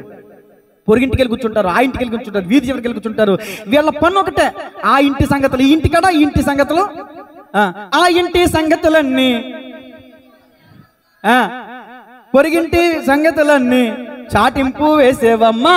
దేవుని స్తోత్రం. ఎంత అనుభవంతో రాశాడు కదండి స్టీవెన్సన్ గారు ఆ పాట. వదరపోతులండి. కొంతమంది స్త్రీలు ఎందుకున్నా నాకు ఇంట్లో పని చేయడానికి ఇష్టపడదాం కండి. ఇంట్లో పని చేయకే ఒంటి నిండా పని లేకపోవటం వల్లే ఒంటి నిండా రోగాలు. మీరు కిందకి వెళ్ళినప్పుడు పెద్ద ఆయన ఉంటారు చూడండి, 72 సంవత్సరాలు అంటండి. సింగరాబాద్ నుంచి వచ్చాడు ఆయన. ఆయన పని చేస్తాను సిగ్గేస్తున్నాడు, గమ్మెలెత్తలేకపోతున్నాడు, ఎత్తితే పొడి చేస్తుంది. ఇక్కడ 72 సంవత్సరాలు వచ్చిన పెద్ద ఆయన వృద్ధాపులు ఉన్న టాపి పనికి వస్తున్నాడు. ఆయన టాపి పని చేస్తున్నాడు, ఆరోగ్యంగా ఉన్నాడు ఆయన. ఒకసారి నాకు ఆటో ఉన్న AP 16TF 100 బండి 100 ఈరులనకి కూలికి పెట్టాను. ఆటో పెడితే అక్కడ ధర్మారావు గారు వచ్చారు. అప్పటికే కొంచెం ఇప్పుడు కూడా కొంచెం వంగి నడుస్తూ ఉంటాడు ధర్మారావు గారు. ఇదిగో నేను మీ అబ్బాయికి చెప్తాను కానీ మీ అబ్బాయి పనికి అన్నాడంటే చెప్పకుండా వస్తున్నాను, తెలియకుండా వస్తున్నాను అంటే అబ్బాయికి చెప్పొస్తున్నాడేమో అనుకున్నా. అబ్బాయికి చెప్పకుండా వస్తున్నాడేమో. మీ అబ్బాయికి నేను చెప్తాను కానీ నువ్వు ఇంటికాడ పొడుగా ఏంటి వయసులో నీకు అది కాదు సురేష్. నేను పనికి వెళ్తే నా కాళ్ళు చక్కగా మంచిగా ఉంటుంది, బ్లడ్ సర్క్యులేషన్ అయ్యిద్ది, నాకు ఆరోగ్యంగా ఉంటుంది. ఇంటికాడ కూర్చుంటే నా కాళ్ళు చచ్చిపడిపోతే. ధర్మ గారు ఇప్పటికీ ఆరోగ్యంగా తిరుగుతుంటాడు చక్కగా అటు ఇటు. మనం మాత్రం మొలగ తీసుకూర్చుంటాం. ఎందుకని ఇప్పుడు మంచం మీద పడిపోయి వంటింటి వాళ్ళని పెట్టుకుని ఏమంటారండి, పని మనుషులను పెట్టుకుని. పని మనుషులు ఏమంటారు? మనం పని చేయం, టీ పెడతా కూడా పని మనిషి, వంట చెత్తాకి పని మనిషి. అందుకనే ఒంటి నిండా రోగాలు. ఒంటి నిండా కష్టపడితే ఒంటి నిండా రోగాలు ఎందుకుంటాయి అసలు? తెల్లారులగితే నీ నోటికి పని చెప్తావా తప్ప నీ చేతికి పని చెప్పు. నాకు అర్థం కాదు. దేవునికి స్తోత్రం కలిగిన. చేతికి పని చెప్పు, ఒంటి నిండా ఒంటికి పని చేయి. పని చేయవు కానీ బద్ధకస్తురాన్ని రాగొట్టుకంటే దాని అర్థం ఏంటి? బద్ధకస్తుడు పని ఏ పని చేయడు, ఒకటే పని. ఆ ఊసులు ఈ ఊసులు, ఈ ఊసులు ఆ ఊసులు, అక్కడికి ఇక్కడ ఇక్కడికి అక్కడ. అలాంటి వాళ్ళని వదరబోతులు అన్నారు. మన సంఘంలో వదరబోతులు లేరు, స్వార్థికులు ఉన్నారు. ఆమేన్. దేవునికి స్తోత్రం. హల్లెలూయా. ఇప్పుడు పావుగంట ఉందండి టైం, అరగంట అయిపోయింది. 12కి ముగిస్తానన్నాను కదా, అర్ధగంట అయిపోయింది, పావుగంటలో ముగిస్తాను. మీరు ఎవరు టైం చూసుకొని అక్కర్లేదండి, మాట మీద నిలబడతాను నేను. దేవునికి స్తోత్రం చెప్పండి. ఇప్పుడు చూడండి, వదరబోతు అనే మాటకి మొట్టమొదటి మాట అర్థం ఏమని చెప్పండి. ఇప్పుడు మీరు చెప్తే దాన్ని వివరించి ముగించేస్తా. వదరబోతు అనగా మీనింగ్ ఏంటి?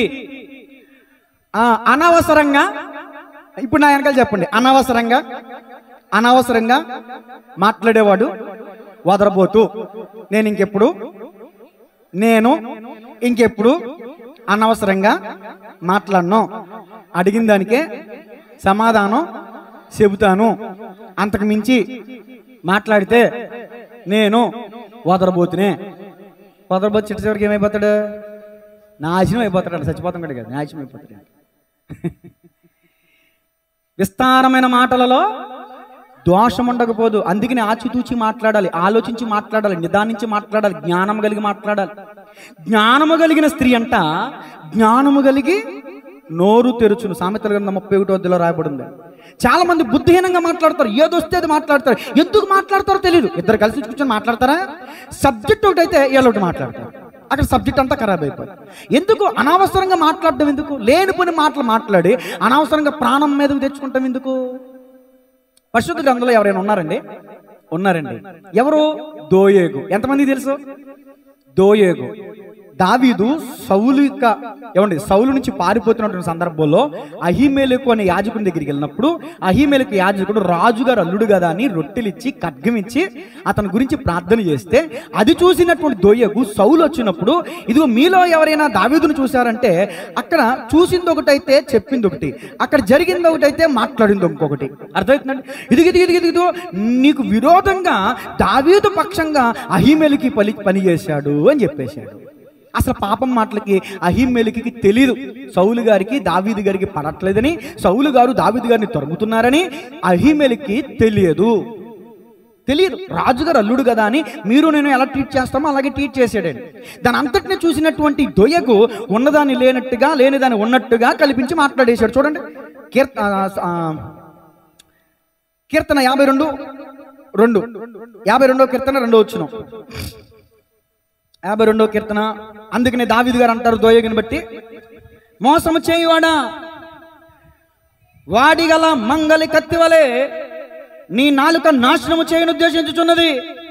మేలు కంటే కీడు చేయటం, నీతి పలుకట కంటే అబద్ధము చెప్పుటయో నీకిష్టము.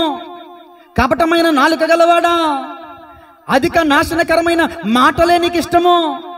కావున దేవుడు సదాకాలము నిన్ను అనగగొట్టును, నిన్ను పట్టుకొని ఆయన నీ గుడారములో నుండి నిన్ను పెళ్లగించును. ఈ మాటలు ఎవరి గురించి రాశారంటే దావీదు మహారాజు దోయేగు గురించి రాసినటువంటి మాటలండి ఇవి. దోయేగు ఎలాంటి వాడంటే కపటమైన మాటలు పలికేవాడండి, అబద్ధపు మాటలు చెప్పేటటువంటి వాడండి, నాశనకరమైన మాటలు మాట్లాడేవాడండి.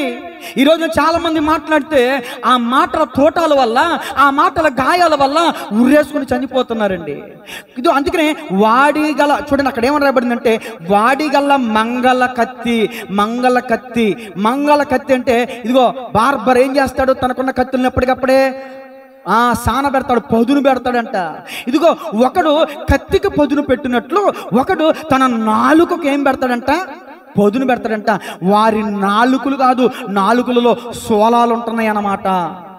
నువ్వు మాట్లాడితే చచ్చిపోయేవాడు బతకాలి కానీ, నువ్వు మాట్లాడితే బాధలో ఉన్నవాడు ఆదరించబడాలి కానీ, నువ్వు మాట్లాడితే చచ్చిపోయేవాడు కూడా బతకాలనుకోవాలి కానీ కొంతమంది మాట్లాడితే బతకాలనుకున్న వాళ్ళు కూడా చచ్చిపోతారండి.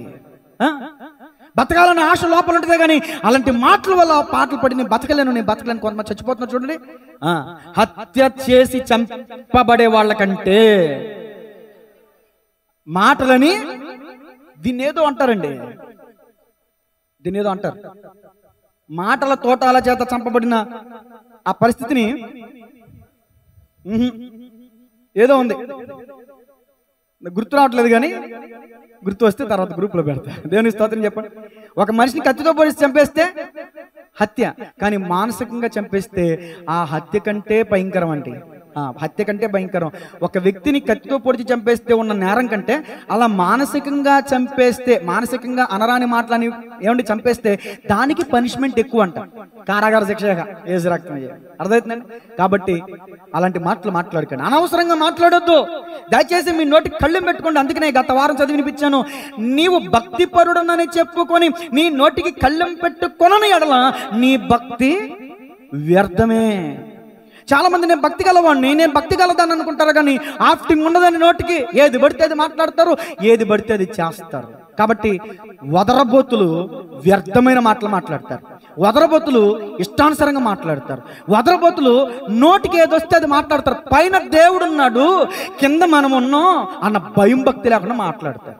ఇదిగో ప్రసంగి గ్రంథం 5వ అధ్యాయం ఉంటే తెలుసా, నీవు దేవుని మందిరమునకు పోవునప్పుడల్లా నీ ప్రవర్తన అంతటిని జాగ్రత్తగా చూచుకున్నాము. పెక్కు మాటలు మాట్లాడేవాడు బుద్ధిహీనుడు. ఉందా లేదా? పెక్కు మాటలు మాట్లాడేవాడు బుద్ధిహీనుడు. చాలా మంది తాను మాట్లాడిన మాటల ద్వారా నాశనం తెచ్చుకున్న వాళ్ళు ఉన్నారండి. నాశనం తెచ్చుకున్న సౌలుని చంపేశాడు, సౌలు చంపండి చంపాడు. సైలెంట్గా ఉంటే పోయేది. దావీదు మహారాజు దగ్గరికి వెళ్ళి నేను సౌలుని చంపేశా అన్నాడు. నీ నోటి మాటే, నువ్వు చచ్చిపోయావు, చంపేసాడు. సౌలు కొడుకులు ఇష్బోషేతుని 2 వ్యక్తులు చంపేశారు. చంపేసి దావీదు దగ్గరికి వెళ్ళి గిఫ్ట్ ఇస్తాడేమో, బహుమానం ఇస్తాడేమో, శత్రువు కొడుకుని సంహరించేసాం కదని గొప్పలు చెప్పుకుంటూ వెళ్ళారు. దావీదు మహారాజా, నీ శత్రువు అయిన సౌలు కొడుకు ఇష్బోషేతుని మీద చంపేసాం, మంచం మీద పడుకుంటే చంపి తానరికి తలదెచ్చేసాం అన్నారు. అరే వీళ్ళ తల తీసేయండి రా. అరే దావీదేలు చూడలా, వాళ్ళు హత్య చేయడం ఎవరు? వీళ్ళ నోటి మాట వల్ల వీళ్ళు చచ్చిపోయారు. నీ నోటి మాటే కారణం నువ్వు చచ్చిపోవడానికి, నువ్వు నాశనం కావడానికి అని దేవుని యొక్క వాక్యం కరాఖండిగా చెప్తుంది. కాబట్టి ఈ రోజు నుంచైనా మన నోటికి కళ్ళెం పెట్టుకుందాం. అనవసరమైన మాటలు మాట్లాడొద్దండి, వ్యర్థమైన మాటలు మాట్లాడొద్దు, పోకిరి మాటలు మాట్లాడొద్దు, కాని మాటలు మాట్లాడొద్దు. మన పెదవులు కాల్చబడును గాక. ఇదిగో యెషయా దేవుని దర్శనం చూసినప్పుడు గుర్తొచ్చింది యెషయాకి, అయ్యో నేను అపవిత్రమైన పెదవులు గలవాడిని. బాధపడుతున్నాడు, ప్రార్థన చేస్తున్నాడు. ఆ కెరూబులు ఒక నిప్పు తీసుకొచ్చి ఆ పెదవులు అంటిస్తే ఆ పెదవులు కాల్చబడ్డాయి. దేవునికి మహిమ కలుగునుగా. ఈ రోజు చెప్పబడిన నీ వాక్యం అనే అగ్ని నీ పెదవులకి తాకునుగాక, మన పెదవులు పవిత్రపరచబడునుగాక, ఈ విలువైన మాటలు మాట్లాడుదుముగాక. నీ నోటి మాటే నువ్వు నీతిమంతులువా తీర్పు తీరుస్తుంది. ఓకేనా? 2 మాట చెప్పండి. వదరబోతుంటే నెంబర్ 1 అనవసరంగా మాట్లాడేవాడు, వదరబోతుంటే నెంబర్ 2 వ్యర్థ ప్రలాపనలు చేసేవాడు. ఇప్పుడు అనవసరంగా మాట్లాడేవాడికి నేను ఉదాహరణ చెప్పాను కదా. వ్యర్థ ప్రలాపనలు చేసేవాడు ఎవడో బైబిల్ గ్రంథంలో ఎవరున్నారు, ఎవరు వ్యర్థ ప్రలాపనలు చేశారు? మీరు ఎవరైనా చెప్పగలరా? కొంచెం మీ మెదడుకి సాన పెట్టగలరా? గుర్తు రావట్లేదా? వ్యర్థ ప్రలాపనలు,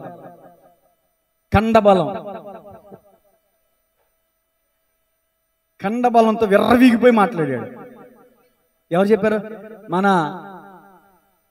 చైతు. కొట్టండి, చెప్పండి గట్టిగా, కొట్టనమ్మా. ఏంటి సిటీకి వెళ్తున్నారంటే?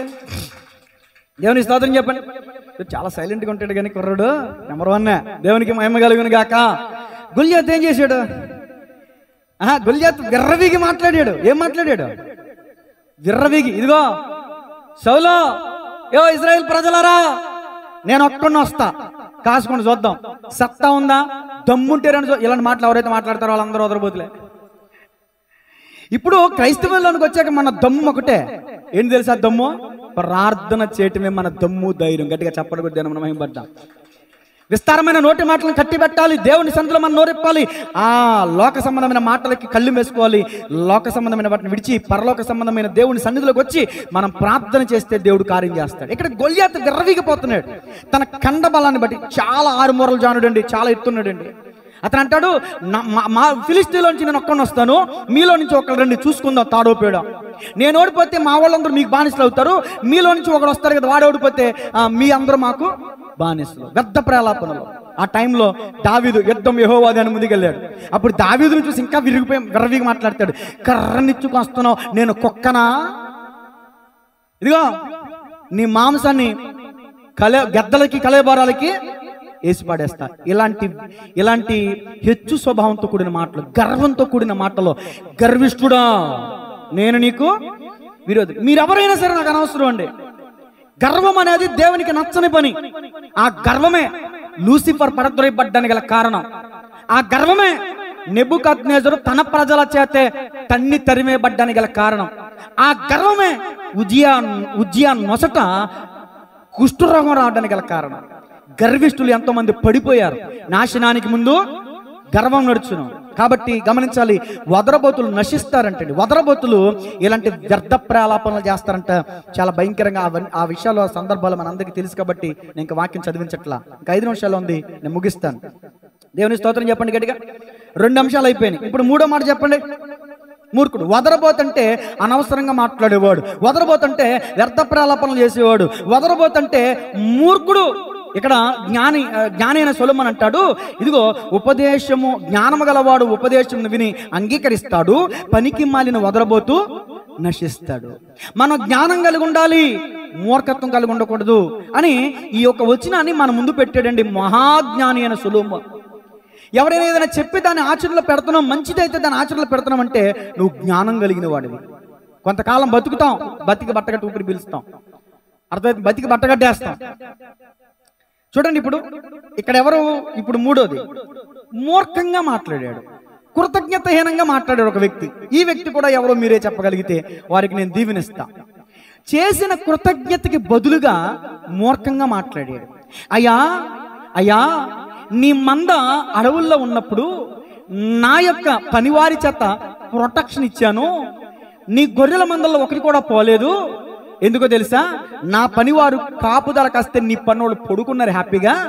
అందుకని గొర్రె బొచ్చు కత్తిరించు కాలమున పండుగ వాతావరణం ఉంటుంది. కాబట్టి ఆ యజమానుని దగ్గరికి ఈ ఒక యజమానుడు తన దాసులను పంపిస్తాడు ఏదైనా సహాయం చేయమని. దావీదు గారు. అవతల వ్యక్తి ఎవరు? ఎవరి దగ్గరికి పంపిస్తాడు దావీదు? ఎవరి దగ్గరికి?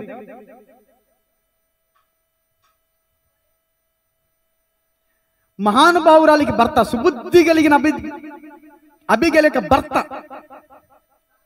నాబాల్. ఎవరు చెప్పారు? నాబాల్.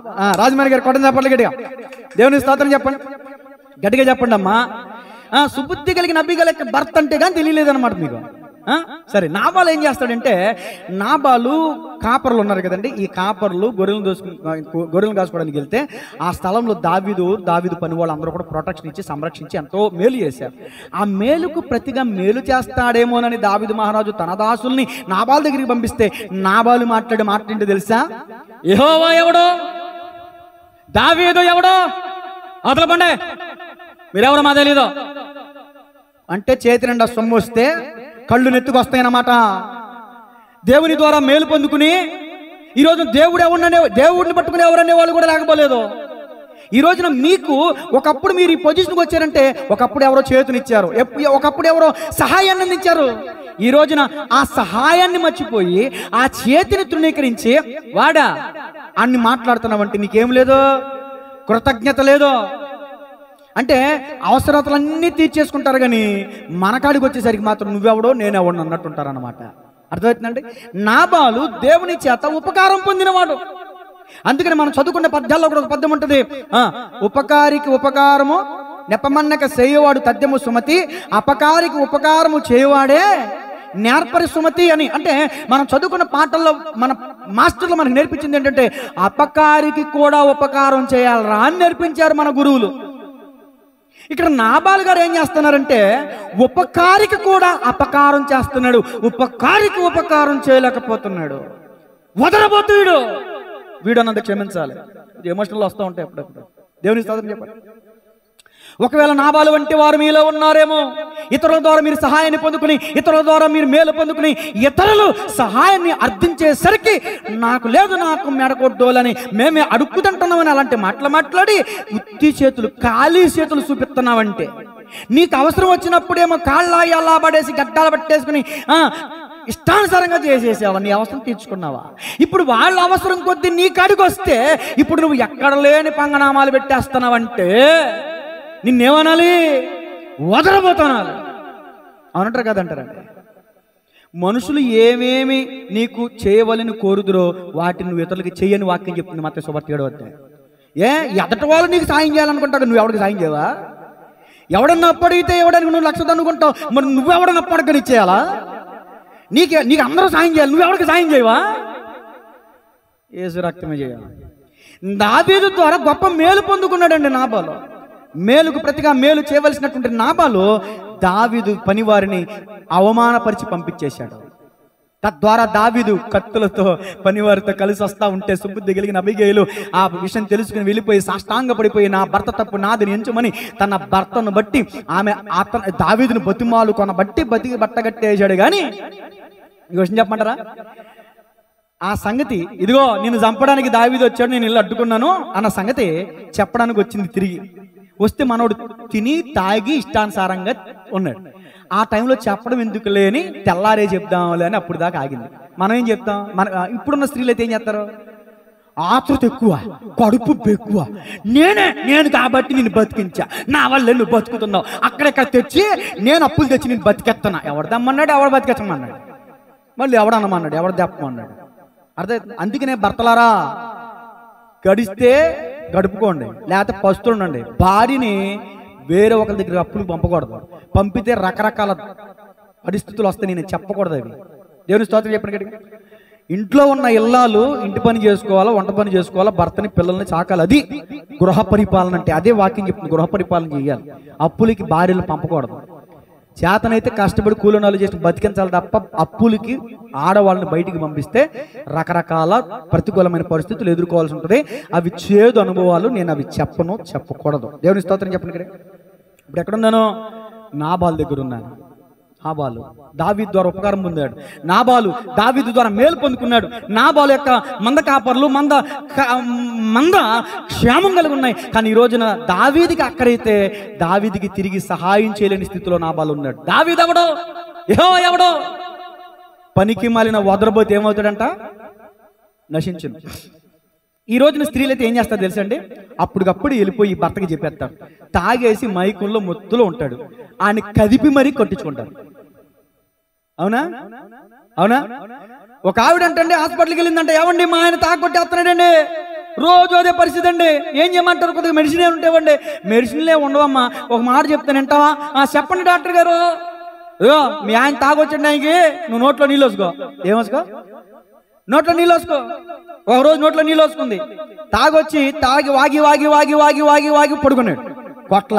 రెండో రోజు కూడా తాగొచ్చిన టైంకి నోట్లో నీళ్ళు వేసుకుని పడుకుంది, వాగి పడుకున్నాడు. రెండో రోజు కొట్ల, మూడో రోజు కొట్ల, నాలుగో రోజు కొట్ల, 5వ రోజు హాస్పిటల్కి పరిగెత్తేసింది. డాక్టర్ గారు, మిరకిల్, అద్భుతం, ప్రపంచంలో 8వ వింత, మా ఆయన నన్ను కొట్టడం మానేశాడు.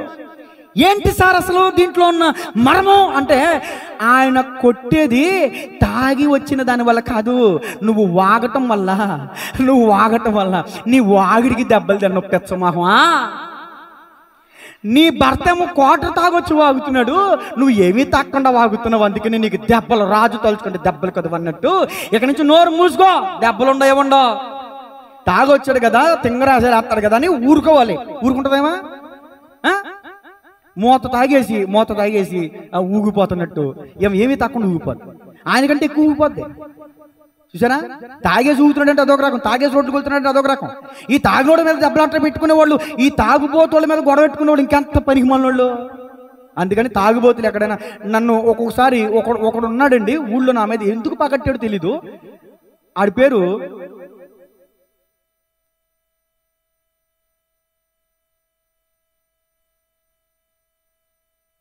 ఒకసారి ఎవరినో బస్సు ఎక్కడానికి వెళ్ళా, ఆడు తాగేసి ఇష్టానుసారంగా తిడుతున్నాడు. ఆడి కళ్ళకి నేను కనపడ్డానో లేదో, ఏమన్నాడు తెలుసా? నేను పాత్రనే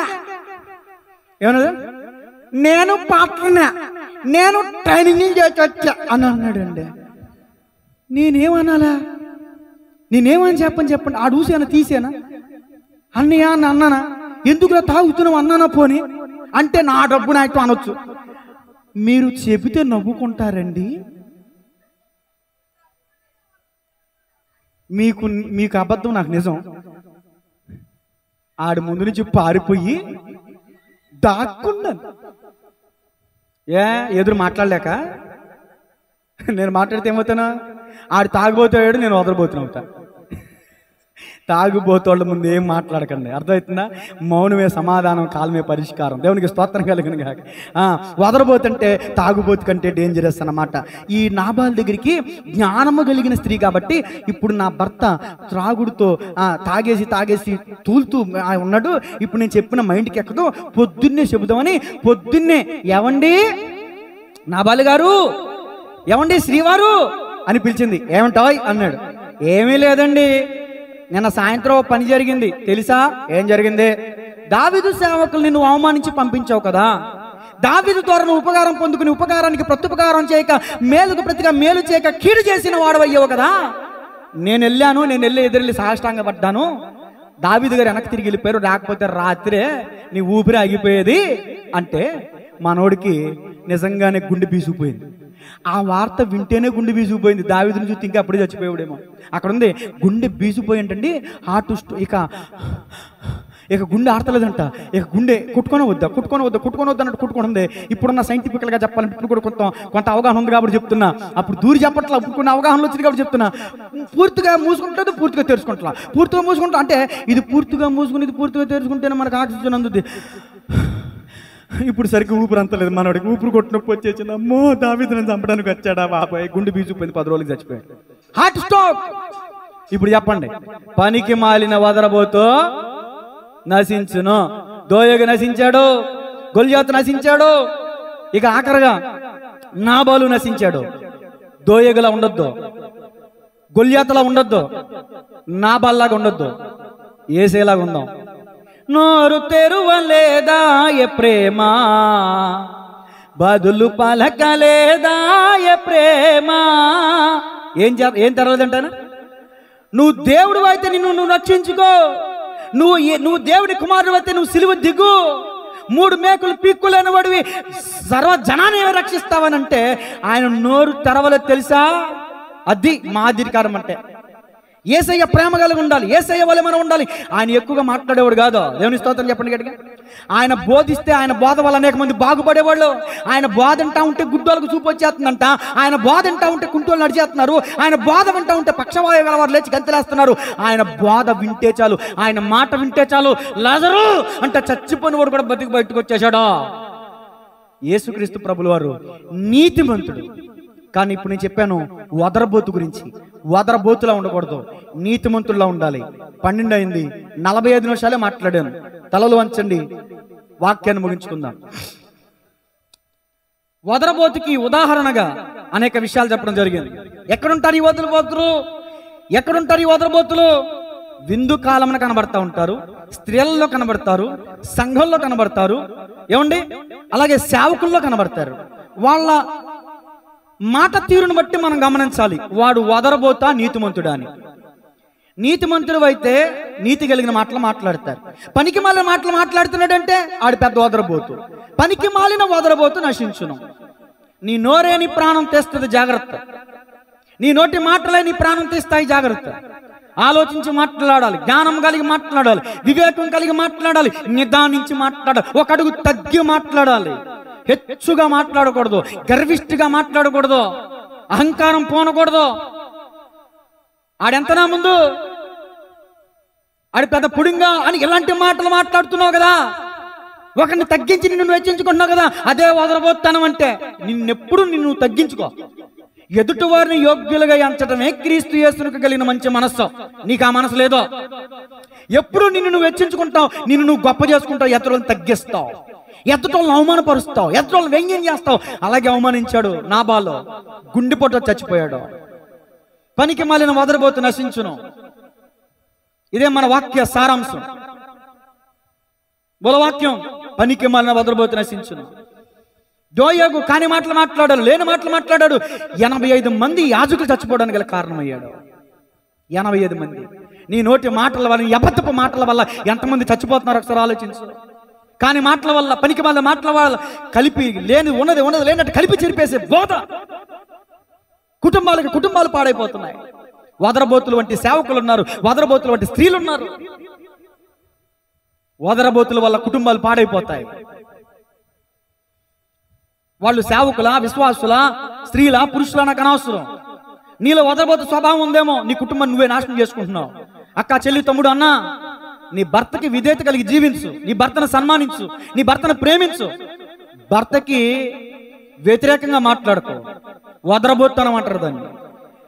భర్తకి తిరగబడే ప్రతి స్త్రీ వదరబోతే.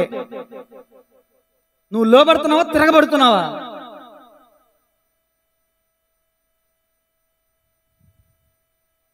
ఎవరికి వాళ్ళు ప్రార్థన చేసుకోండి కొద్ది నిమిషాలు. నాబాల్లాగా, గొల్యాతులాగా, దోయగలాగా ఉన్నామేమో మనం. కీడు చేయవానికి కీడే మూడును. కీడు చేయవాని ఇంట నుండి కీడు తొలగిపోదు. ఇంట పుట్టిన బిడ్డ పెరిగినట్టు పెరిగిద్ది కీడు. కొంచెం ఆలస్యం అయిద్దేమో గాని తీర్చేస్తుంది గట్టిగా. నువ్వెవరిని ఎంత బాధ పెట్టావో ఆ బాధ తిరిగి వచ్చేస్తుంది. నువ్వెంత ఎదుటివారిని ఏడిపించావో ఆ ఏడుపు నీకే తిరిగి వస్తుంది. కర్మ ఎవరిని వదలదు. నీ వదలబోతనం వల్ల నీ కుటుంబాన్ని పాడు చేసుకున్నావా? నీ ఎదుటి కుటుంబాలను పాడు చేసావా? సంఘాలను పాడు చేసావా? ప్రధానత్వం కోరుకుంటున్నారంట, ప్రధానత్వం, అధికారం కోరుకుంటున్నారంట సంఘంలో ఎలా ఉండాలి తెలుసా? దేనత్వం కలిగి ఉండాలి, సాత్వికం కలిగి ఉండాలి. పెక్కు మాటలు, బుద్ధిహీనంగా, గర్వంగా, అహంకారంగా మాట్లాడకూడదు.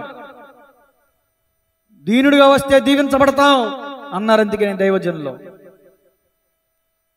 దీనుడిగా రండి, పొగరబోతులుగా ఉండకూడదండి.